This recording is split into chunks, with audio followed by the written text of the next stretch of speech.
창세기 45장 1절부터 8절 같이 교도합니다. 요셉이 시종하는 자들 앞에서 그 정을 억제하지 못하여 소리질러 모든 사람을 자기에게서 물러가라 하고 그 형제들에게 자기를 알리니 그때 그와 함께한 다른 사람이 없었더라. 2절 요셉이 큰 소리로 우니 애굽 사람들에게 들리며 바로의 궁중에 들리더라. 요셉이 그 형들에게 이르되 나는 요셉이라 내 아버지께서 아직 살아 계시니까 형들이 그 앞에서 놀라서 대답하지 못하더라. 요셉이 형들에게 이르되 내게로 가까이 오소서. 그들이 가까이 요셉이니 당신들이 애굽의 판자라. 당신들이 나를 이곳에 팔았다고 해서 근심하지 마소서. 한탄하지 마소서. 하나님이 생명을 구원하시려고 나를 당신들보다 먼저 보내셨나이다. 이 땅에 2년 동안 흉년이 들었으나 아직 5년은 밭갈이도 못하고 추수도 못할지라. 하나님이 큰 구원으로 당신들의 생명을 보존하고 당신들의 후손을 세상에 두시려고 나를 당신들보다 먼저 보내셨나니. 8절 그런즉 나를 이리로 보내니는 당신들이 아니요 하나님이시라. 하나님이 나를 아버지를 삼으시고 그 온 집의 주로 삼으시며 애굽 온 땅의 통치자로 삼으셨나이다. 아멘. 자, 하나님과 세상 역사와는 어떤 연관성이 있을까요? 자, 우리가 믿는 하나님은 온 세상의 주관자가 되실 뿐만 아니라 사람을 통해 세상 역사에 적극적으로 개입하시는 분이십니다. 자, 오늘 본문은 애굽의 총리인 요셉이 형제들에게 자신을 드러내는 장면입니다. 요셉은 한편으로 자신의 친동생인 베냐민가만 남기고 돌려보내려고 했는지도 모릅니다.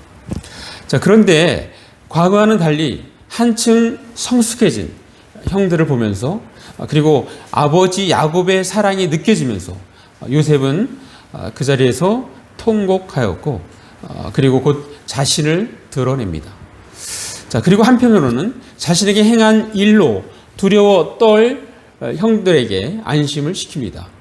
그리고 이 자리까지 온 것은 결국은 하나님께서 함께 하셨다는 것을 증언합니다. 자, 창세기 45장 5절 말씀 우리 같이 읽어보겠습니다. 시작. 당신들이 나를 이곳에 팔았다고 해서 근심하지 마소서. 한탄하지 마소서. 하나님이 생명을 구원하시려고 나를 당신들보다 먼저 보내셨나이다. 이렇게 하나님께서 행하셨다고 말씀하십니다. 또 7절에는 하나님이 큰 구원으로 당신들의 생명을 보존하고 당신들의 후손을 세상에 두시려고 나를 당신들보다 먼저 보내셨나니. 계속해서 나를 여기에 보낸 것은 바로 하나님께서 행하셨다. 여러분이 나를 이렇게 팔려고 해서 온 게 아니라 그 모든 것은 다 하나님의 섭리가 있었다는 것을 계속해서 강조하고 있습니다. 자, 창세기 45장 8절 우리 같이 읽겠습니다. 시작. 그런즉 나를 이리로 보내니는 당신들이 아니요 하나님이시라. 하나님이 나를 바로에게 아버지로 삼으시고 그 온 집의 주로 삼으시며 애굽 온 땅의 통치자로 삼으셨나이다. 자, 무슨 말입니까? 신실하신 하나님께서 야곱의 대가족을 7년 가뭄으로부터 지키려고 자신을 애굽 총리로 세우셨다는 것을 간증하고 있는 것입니다. 즉 하나님께서는 야곱의 후손을 통해 구원 역사를 계속해서 이어갈 수 있도록 요셉을 애굽의 총리로 세우셨다는 것입니다.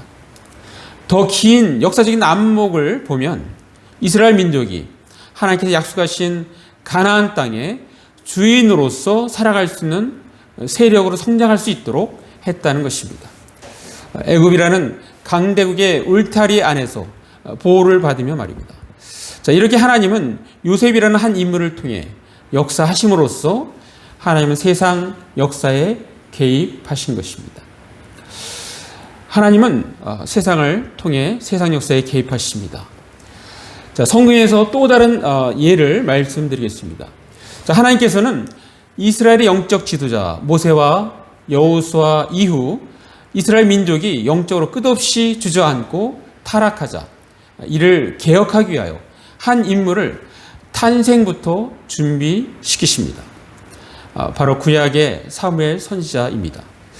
자, 하나님께서 영적으로 준비된 지도자를 부르기 위하여 사무엘이 태어나기 이전부터 일을 하십니다. 엄마 한나를 영적으로 준비시킵니다. 그리고 한나의 몸에서 태어난 아기 사무엘은 엄마의 젖을 떼자마자 성전에 이렇게 드려집니다. 헌신하게 합니다. 자, 그리고 당시의 최고의 영적 지도자인 엘리를 수종 들게 합니다. 그리고 때가 되매 사무엘을 이스라엘 전체의 영적 지도자로 세웁니다. 그리고 사무엘을 통하여 이스라엘을 한 국가로서의 기틀을 잡아줍니다. 자, 오늘날로 하면 입법, 사법, 행정의 모든 권력을 갖게 한 것입니다. 그리고 사무엘 선지자를 통하여 이스라엘 민족이 하나님을 섬기는 민족으로서의 기틀을 갖게 한 것입니다. 자, 신약 성경에서 또 다른 대표적인 예를 말씀드리겠습니다. 사도 바울입니다. 자, 오순절에 성령을 선물로 주셨음에도 불구하고 복음 전파 사역이 지지부진했습니다. 그것은 아마도 예수님 제자들의 언어의 한계와 세상 지식 또 국수주의적인 성격이 원인이 되었을 수 있습니다. 하나님은 이것을 극복할 수 있는 한 인물을 변화시킵니다. 하나님께서는 급하시면 급하신 대로 일을 하십니다. 있는 사람을 180도 바꿔 사용하십니다. 바로 청년 사울이 사도 바울이 되도록 변화시키신 것입니다.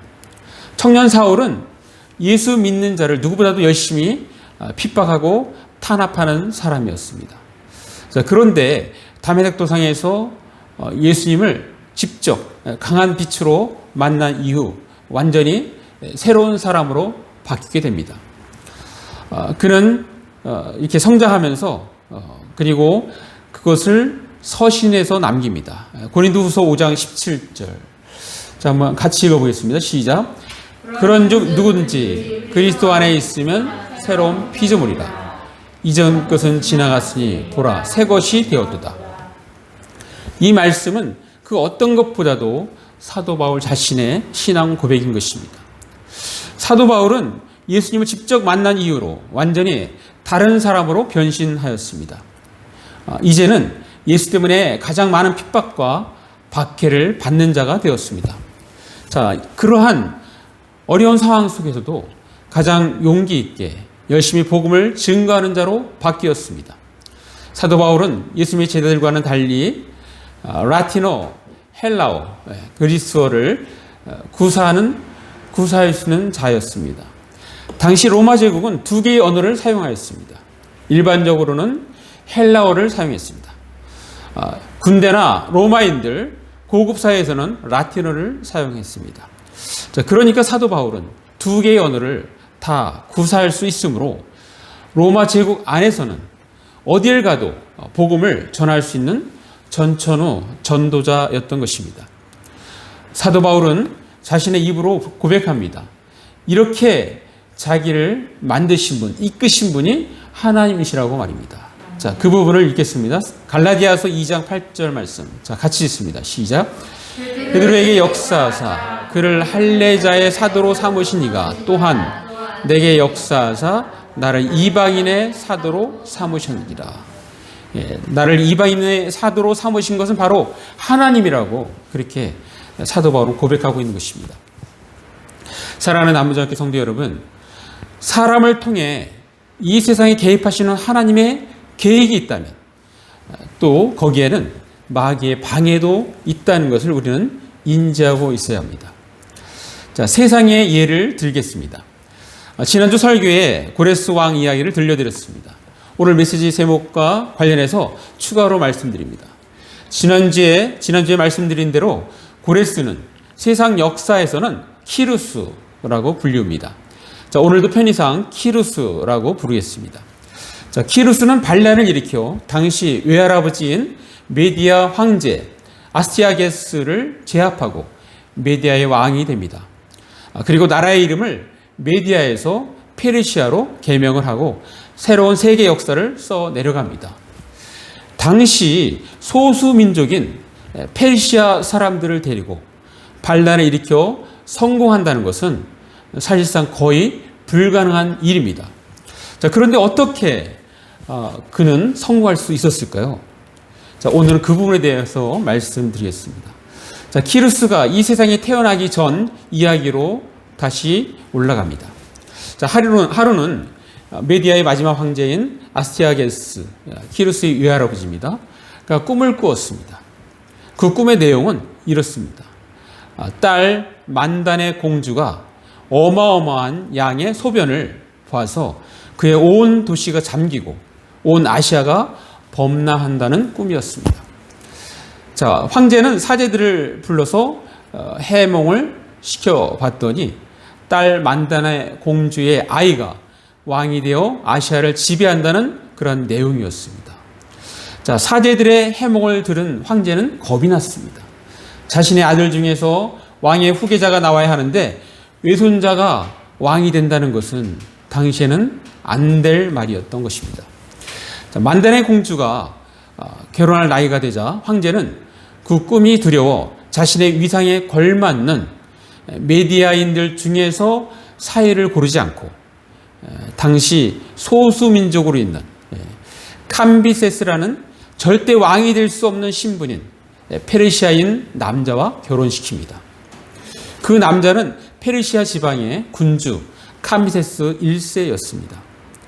자, 얼마 후 결혼한 딸 만다네가 임신을 하였습니다. 그리고 그때쯤 황제는 또다시 꿈을 꾸었습니다. 이번에 꿈에는 결혼한 딸의 생식기에서 포도나무 한 그루가 자라더니 온 세상으로 뻗어나가는 꿈이었습니다. 자, 황제는 전과 마찬가지로 사제들을 불러들여 그의 꿈을 들려주며 해몽을 요구했습니다. 자, 그런데 사제들이 이번에도 딸 만단의 아이가 왕이 되어 아시아를 지배한다고 해몽하였습니다.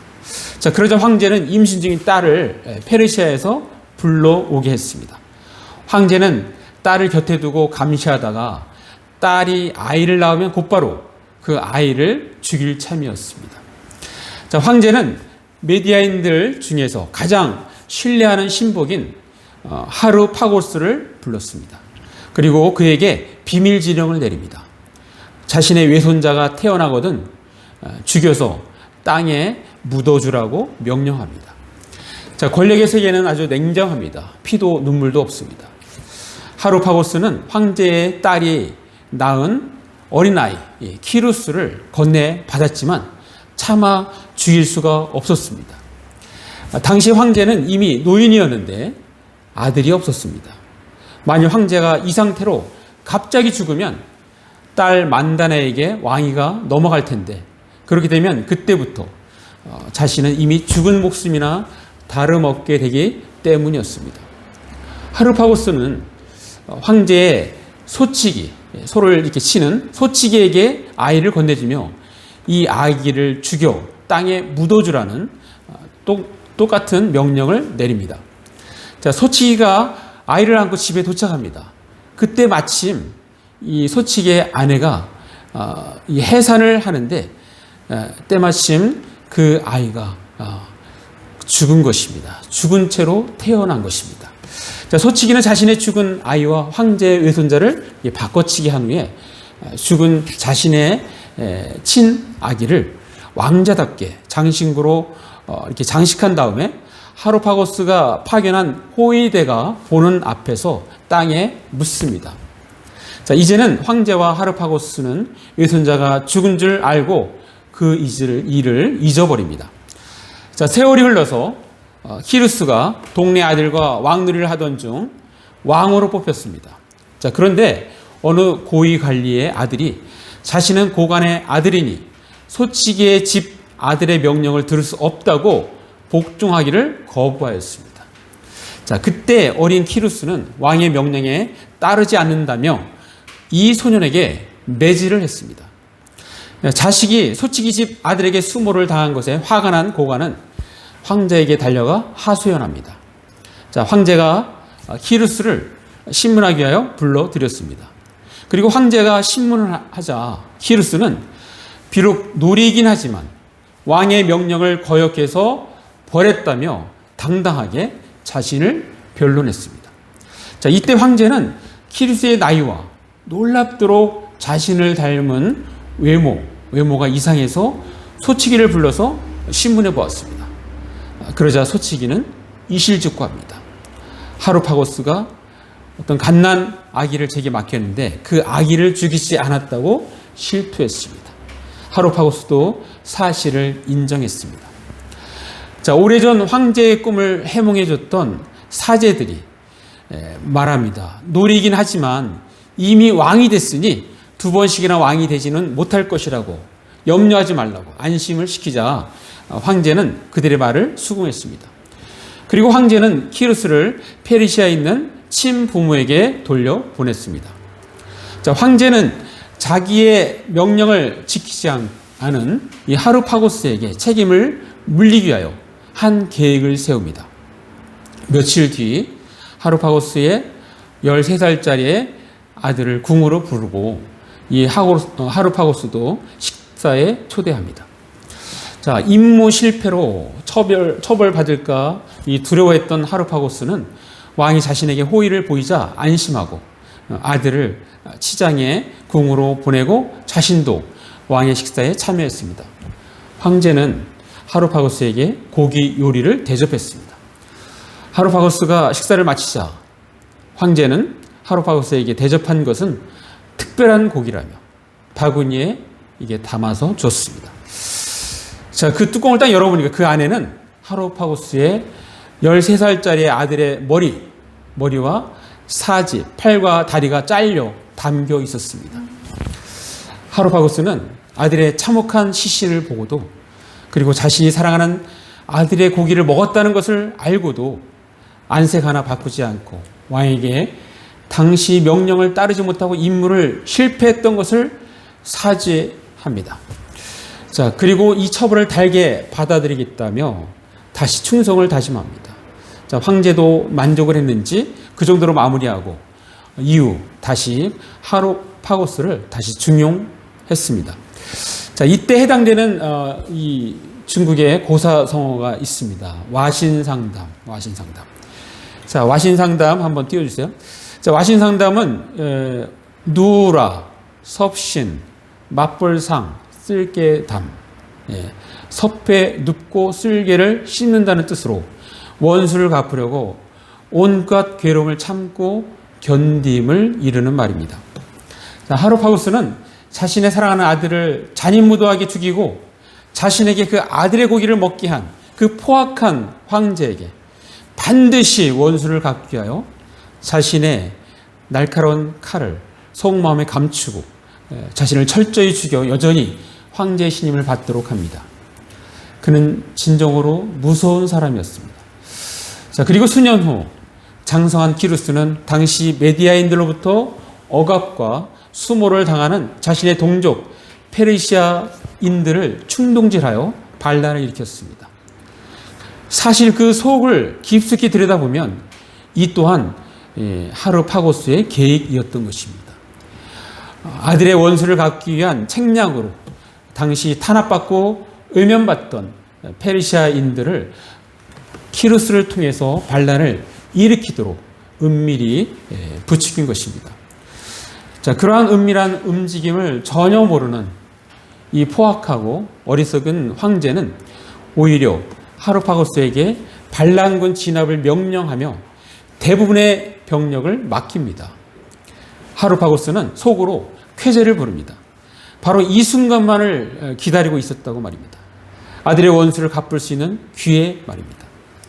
반란 진압군의 총사령관으로 임명된 하루파고스는 군대를 이끌고 반란군을 진압하기 위하여 출병합니다. 겉으로 싸우는 척하면서 그 진압군을 키루스에게 다 갖다 바칩니다.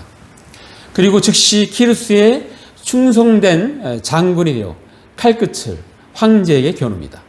하루파고스는 오히려 반란군의 선봉이 되어 황제를 공격합니다. 자, 하루파고스의 배신 덕에 키루스가 이끄는 페르시아 군은 커다란 전략차를 뒤집고 메디아를 멸망시켰습니다.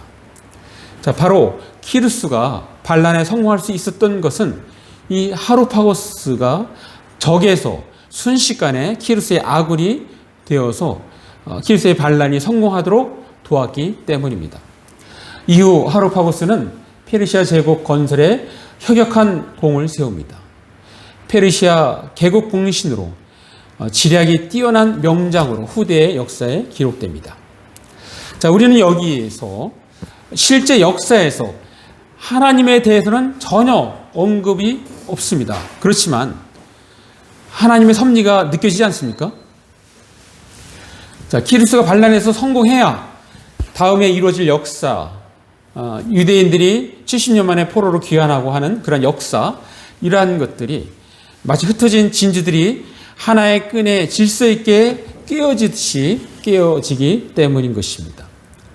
자, 하루파고스와 키루스는 하나님으로부터 세상 역사를 바꾸는 데 아주 중요하게 쓰임받은 것입니다. 자, 이와 같이 하나님은 사람을 통해 세상 역사에 개입하십니다. 자, 인류 역사상 최고의 하이라이트는 창조주 하나님께서 인간의 몸으로 직접 오셔서 온 세상의 역사의 전환점을 가져오게 된 일일 것입니다. 이를 증명하듯 역사도 예수님의 탄생 즈음에 BC와 AD로 바뀝니다. 자, BC는 영어로 보면 before와 Christ, 그 머리 글자 앞에 BC를 따서 부르는 것입니다. 즉 예수님의 탄생 전의 역사를 표기할 때 BC로 표기하는 것입니다. 그리스도의 탄생 이전과 이후를 서력 기원으로 기준 삼는 것입니다. 이를 다른 말로 기원전, 기원후라고 이렇게 부릅니다. 자, 예수님의 탄생 당시 예루살렘을 제외한 세상 역사는 조용했지만 영적으로는 엄청난 사건이었습니다. 사탄은 어떻게 하든지 이를 방해하려고 노력했습니다. 사탄은 당시 헤롯 왕을 이용하여 갓난 아기 예수님을 죽이려고 시도합니다. 그것 때문에 수많은 갓난 아기들이 죽임을 당합니다. 자, 그 부분 한번 보겠습니다. 자, 마태복음 2장 16절. 자, 제가 한번 읽어보겠습니다. 이에 헤롯이 박사들에게 속은 줄 알고 심히 노하여 사람을 보내어 베들레헴과 그 모든 지경 안에 있는 사내 아이를 박사들에게 자세히 알아본 그때를 기준하여 2살부터 그 아래로 다 죽이니. 갓난아기들 다 이때 죽었어요. 엄마들이 얼마나 슬프겠습니까? 자, 이러한 헤롯의 악한 속마음을 아무도 모르지만 전지하신 하나님께서 미리 아시고 미리 피신하도록 해서 아기 예수는 화를 모면했습니다. 그 피신하도록 미리 알려준 내용이 이제 앞에 나오죠. 자, 마태복음 2장 13절에 한번 같이 읽어볼까요? 시작. 그들이 떠난 후에 주의 사자가 요셉에게 현몽하여 이르되 헤롯이 아기를 찾아 죽이려 하니 일어나 아기와 그의 어머니를 데리고 애굽으로 피하여 내가 내게 이르기까지 거기 있으라 하시니. 자, 이렇게 주의 사자가 요셉에게 피신하라고 알려준 겁니다. 자, 이렇게 알려주면 어떻게 합니까? 우리 다음날 아침 새벽에 일찍 떠나야지. 그렇게 하면 안 되는 거야. 바로 그 즉시 밤에 출발해야 되는 거야. 요셉은 그렇게 했습니다. 그게 마태복음 2장 14절에 나오는데 요셉이 일어나서 밤에 아기와 그의 어머니를 데리고 애굽으로 떠나가. 이렇게 피신할 때는 긴박성이 있어야 됩니다. 다음날 새벽에 하면 늦습니다. 그냥 한밤중에 피신해야 하는 것입니다. 6.25 때도 한강 이북에 있는 사람들이 북한군을 피해서 한밤중에 한강 다리를 건너온 사람들은 살았지만 아침에 출발하고 했던 사람들은 대부분 북한군의 포로가 되었습니다. 자, 이후에도 예수님의 사역에 대하여 수많은 마귀의 방해가 있었지만 그때그때 예수님은 마귀를 물리치시고 하나님의 계획 가운데 100% 임무를 완수하시고 33세에 돌아가셨습니다. 그리고 약속대로 3일 만에 부활하시고 40일 후에 승천하시어 하나님 보좌 우편에 앉아 계십니다. 이후 약속대로 성령을 보내오셔서 여러 사역으로 우리 믿는 자와 함께 하십니다. 지금은 우리 하나님은 사람을 통해 세상 역사에 개입하신다는 제목의 설교를 듣고 있습니다. 자, 그렇다면 우리는 어떻게 해야 할까요? 네 가지를 제시하겠습니다. 자, 첫 번째, 하나님을 대적하는 자리에 서 있지 말아야 합니다. 한번 같이 읽겠습니다. 시작. 하나님을 대적하는 자리에 서 있지 말아야 합니다. 자, 겸손함을 유지해야 합니다. 하나님을 대적하다가 하루아침에 망한 사람들이 많습니다. 그중 대표적인 인물을 하나 드리겠습니다. 아수르의 사네립 왕입니다. 사네립 왕은 니느웨를 건설하여 아수르의 수도로 삼았으며 즉위 직후 제국 전역에 발생했던 반란을 평정했던 사람입니다. 북이스라엘도 멸망시켰던 사람입니다. 그의 길을 막는 사람은 또 민족은 국가는 아무도 없었습니다. 사네립 왕은 유다의 수도 예루살렘을 포기하고 남유다에게 항복을 권합니다. 그때 당시 유다의 왕은 히스기야 왕입니다. 몇 날 며칠을 포기하면서 항복을 요구합니다. 식량이 점점 떨어져 버티기 힘든 상황이 다가옵니다. 그런 상황에서 하루는 아수르에서 랍사게라는 한 사신이 예루살렘으로 다가옵니다. 그리고 히브리 말로 항복을 권하면서 하나님을 모독합니다. 아수르 사신의 주장하는 말의 요지를 간단히 말하면 이렇습니다. 각 민족들이 자신의 신을 앞세웠지만 모두가 굴복했다. 너희가 믿는 하나님 여호와 하나님도 마찬가지다. 그러니 어서 항복을 하라 라는 말이었습니다. 그리고 그것을 또 서신으로도 전달합니다. 그 내용 역시 하나님을 모독하는 내용이었습니다. 히스기야 왕은 그 서신을 들고 하나님 앞에 나아가 기도합니다. 그리고 그날 밤에 역사가 일어납니다. 자, 열왕기하 19장 35절 말씀. 자, 우리 같이 읽습니다. 시작. 이 밤에 여호와의 사자가 나와서 아수르 진영에서 군사 18만 5천 명을 친지라. 아침에 일찍이 일어나 보니 다 송장이 되었더라. 예. 자, 아수르의 왕 사네립은 어떻게 되었을까요? 아수르의 사네립 왕은 가까스로 본국으로 돌아갔지만 아들에게 살해당함으로써 역사 속에 사라집니다. 자, 열왕기하 19장 37절에 보면 그가 그의 신 리스룩의 신전에서 경배할 때 아드람멜렉과 사레살이 그를 칼로 쳐 죽이고 아라랏 땅으로 그들이 도망하매 그 아들 에살핫돈이 대신하여 왕이 되니라. 자, 아무도 대항할 수 없는 왕이었지만 결국은 왕이 다툼에 불만을 가진 아들들에 의하여 비참하게 살해당합니다. 자, 이때 유다의 히스기 왕이 한 것은 기도밖에 없었습니다. 이 일은 하나님께서 직접 하신 것입니다. 때로는 자신을 대적할 세력이 없는 것 같이 더욱 교만해지지만 하나님께서 기침 한번 하시면 그 인생은 즉시 끝나는 것입니다. 자, 하나님은 사람을 통해 세상의 역사에 개입하십니다. 자, 그렇다면 우리는 어떻게 해야 할까요? 두 번째는 하나님께서 싫어하시는 것과 기뻐하시는 것이 무엇인지 알아야 합니다. 자, 한번 같이 읽습니다. 시작. 하나님이 싫어하시는 것과 기뻐하시는 것이 무엇인지 알아야 합니다. 자, 하나님께서 싫어하시는 것이 무엇일까요? 자, 하나님 말씀을 통해서 알아보겠습니다. 잠언 6장 16절부터 19절. 자, 16절은 제가 읽어보겠습니다. 여호와께서 미워하시는 것 곧 그의 마음에 싫어하시는 것이 67가지이니 17절부터 읽습니다. 시작. 곧 교만한 눈과 거짓된 혀와 무지한 자의 죄를 피 흘리는 손과 악한 계교를 꾀하는 마음과 빨리 악으로 달려가는 발과 거짓을 말하는 망령된 증인과 및 형제 사이를 이간하는 자니라. 예. 총 세어보면 7가지입니다. 다시 정리하면은 교만한 눈, 거짓말하는 혀, 세 번째는 죄 없는 아들을 속이는 손, 네 번째는 악한 일을 꾸미는 마음. 다섯 번째는 범죄하러 급히 달려가는 발. 여섯 번째는 거짓말하는 거짓 증인. 일곱 번째는 형제 사이를 이간질하는 사람. 이런 사람을 하나님은 싫어하십니다. 자, 하나님께 기뻐하시는 것은 무엇일까요? 이거 반대로 하면 됩니다. 반대로. 제가 한번 반대로 이렇게 정리를 했습니다. 자, 첫 번째는 교만한 눈의 반대가 겸손한 눈이죠. 두 번째는 거짓말하는 혀의 반대, 정직한 혀. 세 번째는 죄 없는 사람을 죽이는 손을 반대로 하면 이웃을 돕는 손. 네 번째는 선한 일을 계획하는 마음. 다섯 번째는 생명을 살리는 발. 여섯 번째는 참된 증인, 진실된 증인.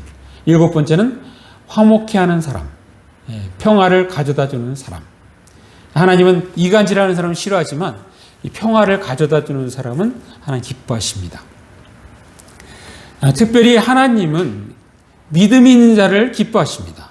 자, 그 부분을 있습니다. 히브리서 11장 6절 말씀. 자, 같이 읽습니다. 시작. 믿음이 없이는 하나님 기쁘시게 하지 못하나니 하나님께 나아가는 자는 반드시 그가 계신 것과 또한 그가 자기를 찾는 자들에게 상 주시는 이심을 믿어야 할지니라.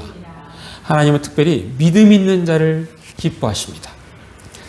자, 하나님은 사람을 통해 세상 역사에 개입하십니다. 그렇다면 우리는 어떻게 해야 할까요? 세 번째는 하나님께서 기뻐하시는 것을 힘써 행해야 합니다. 자, 세 번째 읽습니다. 시작. 하나님께서 기뻐하시는 걸 힘써 행해야 합니다. 자, 하나님께서 기뻐하시는 것이 무엇인지를 알았다면 이제는 그것을 꾸준히 행하는 것입니다. 자, 우리 성경 한번 보겠습니다. 요한일서 3장 22절. 자, 같이 읽습니다. 시작.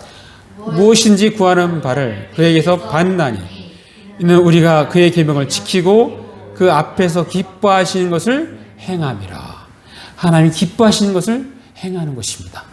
우리 두 학생을 제가 한번 비교해서 말씀을 드려볼 테니까 누구를 하나님께 기뻐하실까 한번 생각해 보시기 바랍니다. 자, 어느 A 학생이 말합니다. 저는 안 돼요. 제가 뭘 할 수 있겠어요? 인서울이나 할 수 있으려나? 라고 생각하는 사람이 있습니다.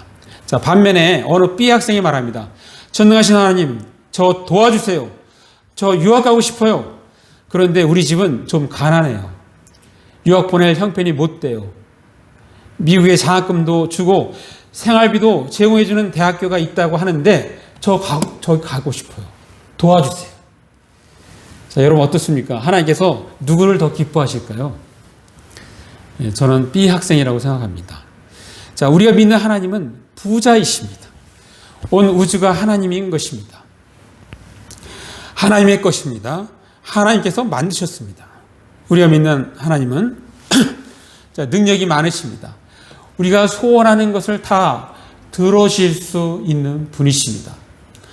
자, 하나님을 기쁘게 하는 삶을 모범적으로 사신 분이 계십니다. 그분이 바로 우리들의 좋은 본보기 되십니다. 그분은 바로 예수님이십니다. 자, 그 부분을 한번 읽겠습니다. 요한복음 8장 29절. 자, 읽습니다. 시작. 나를 보내신 이가 나와 함께 하시도다. 나는 항상 그가 기뻐하신 일을 행하므로 나를 혼자 두지 아니하셨느니라. 자, 무슨 말입니까? 예수께서 하늘의 아버지께 어떻게 행하셨는가를 예수님의 생애를 통해서 잘 눈여겨보고 우리들도 그렇게 살아가면 되는 것입니다. 자, 그러한 관점으로 마태복음, 마가복음, 누가복음, 요한복음을 읽고 묵상하는 것도 좋은 읽기 방법이 될 것입니다. 자, 하나님은 세상을 통해 세상 역사에, 사람을 통해 세상 역사에 개입하십니다. 자, 그렇다면 어떻게 해야 할까요? 마지막 네 번째는 기도를 통해 하나님의 사역에 동참하는 것입니다. 한번 같이 읽습니다. 시작. 기도를 통해 하나님의 사역에 동참하는 것입니다. 자, 하나님께서 사람을 통해 세상 역사에 개입하신다면 우리는 어떻게 해야 하나님의 일에 동참할 수 있을까요? 저는 각자에게 있는 믿음의 분량대로 기도함으로써 동참할 수 있다고 생각합니다. 저는 매일 아침 기도할 때 중국의 시진핑 정권 무너지게 해달라고 기도합니다. 왜냐하면 시진핑 정권은 중국 기독교를 심하게 탄압합니다. 때로는 교회 건물을 폭파시켜서 완전히 파괴시킵니다. 어떨 때는 자기 이름을 그 교회에 달라고 그렇게 하기도 합니다. 하나님을 대적하는 정권이기 때문에 저는 그렇게 기도하는 것입니다. 저는 이러한 기도를 하면서 하나님의 사역에 동참하는 것입니다. 중국 기독교 복음 사역에 함께 하는 것입니다. 놀랍지 않습니까? 아무도 알아주지 않는 이 소도시 경남 양산에서 작은 교회를 목양하면서 하나님의 사역에 기도로 동참할 수 있다는 게 말입니다. 자, 하나님께서 개입하시는 세상 역사에 저 또한 참여하고 있다는 사실이 참으로 놀라운 것입니다. 정리합니다. 하나님은 사람을 통해 세상 역사에 개입하십니다. 자, 우리는 말씀을 통해서 하나님께서 어떻게 개입하시는지를 들었습니다. 자, 이왕이면 우리들도 하나님 마음에 들어서 하나님으로부터 선하게 쓰임받도록 힘써야 합니다. 자, 그러기 위해서는 아까 4가지 말씀드렸는데요. 평생 겸손함을 유지하기 위하여 끊임없이 노력해야 합니다. 하나님께서 싫어하시는 것과 기뻐하시는 것이 무엇인지를 알아야 합니다. 또 하나님께서 기뻐하시는 것을 예수님처럼 힘써 행해야 합니다. 기도를 통해 하나님의 사역에 적극적으로 동참하는 것입니다. 자, 우리 모두 평생 겸손하게 하나님께서 기뻐하시는 일을 꾸준히 행하며 기도를 통해 하나님의 사역에 적극 동참하는 저와 여러분 되시기를 간절히 바랍니다. 네, 기도하겠습니다. 잠깐 말씀을 생각하시면서 1, 2분 기도로 나아갑니다.